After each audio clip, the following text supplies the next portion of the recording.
world is an open field where strong predators prey over the weak.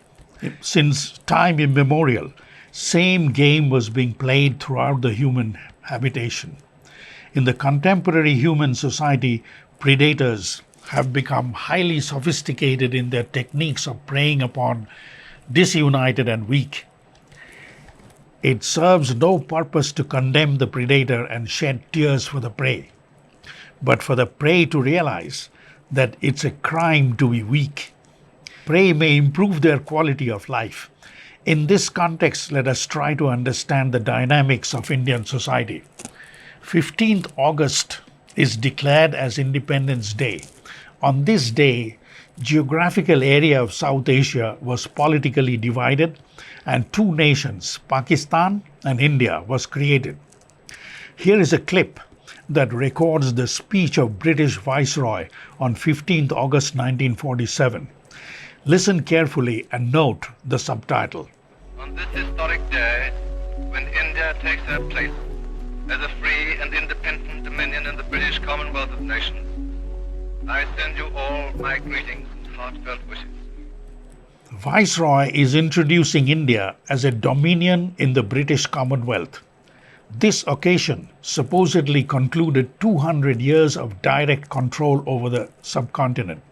But equally effective, direct control not only continued but even intensified to this day.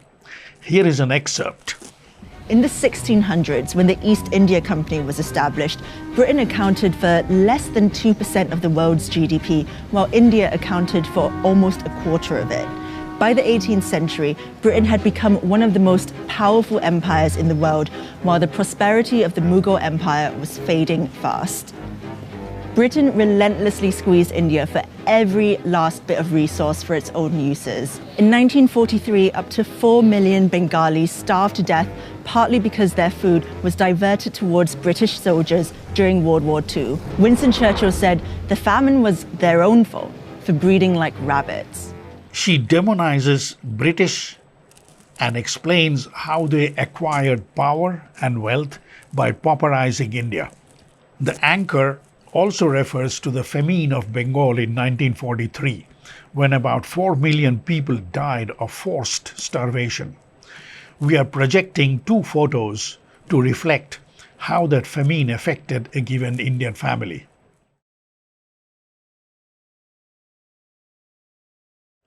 One and a half million Indian soldiers fought for British in World War I, and 2.5 million fought in the British Army along 2.9 million British soldiers during World War II. Why their contribution in the victory of Britain in both wars are never even mentioned, neither in UK, which is understandable, nor in India. In any circle in India it is mentioned. Suffering of these fellow human beings are fallout from 200 years of direct British control over India. These brutal facts are never even mentioned in the literary or political circles of India. What can you and I do other than pay homage to the innocent victim of such savagery and barbarism? Street vendors of Kolkata sells colorful posters containing Bangla version of list of attributes of Homo sapiens, human beings. Since human predators, after all, are Homo sapiens, the list is worth noting. Attributes of human beings, the note says: take advantage when treated with leniency. Take it as flattery when respected. Ignore good advice. Deny help received. Deceive if trusted. Jealous of others' success. Take advantage of others' danger. Betray when loved. Quit after interest is met. In yet another presentation, even worse is that they destroyed our indigenous Gurukul system and imposed a Macaulay education system, which is based on only grading, marks, clearing this syllabus, clearing that syllabus, and the course curriculum itself is based only on these impositions of the British, entirely wiping out any education in our culture, in our religion, in our values. She is referring to practice of Macaulay type education, Indian laws that are copies from colonial days, influence of colonial religion, Christianity, imposition of ethics from Bible, etc. It is, by the way, a fact that church to this day is the largest landowner in India, next only to the government, and their control over education and mainstream media is overwhelming. Why these facts are never ever discussed in the schools, colleges, mainstream media, or even in political circle of India. Those 90% who are pauperized by colonial administration are effectively cut off from access to computer. Neither do they have access to built-in computer language, which is English. These barriers of gadget and language have effectively cut them off from information vital to improve their life.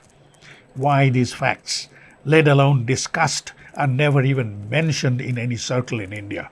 However, it doesn't do any good to become emotional and curse predators. Point is to understand why things are the way it is. Is it an accident or a design? By all means, it's a well thought out, well planned, well administered design to engage minority native elites to pauperize majority underclass through thoughtfully designed media, taxation, banking, legal, schooling, police, and court system. Let us once again recall the thought process we started with. It serves no purpose to condemn the predator and shed tears for the prey. The prey has to realize that it's a crime to be weak. This realization may be a useful tool to improve their quality of life. Toying with the computer and jabbering in English, from which the preys are cut off, help little. Are the activists listening? If you like what you see, please subscribe and ring the bell.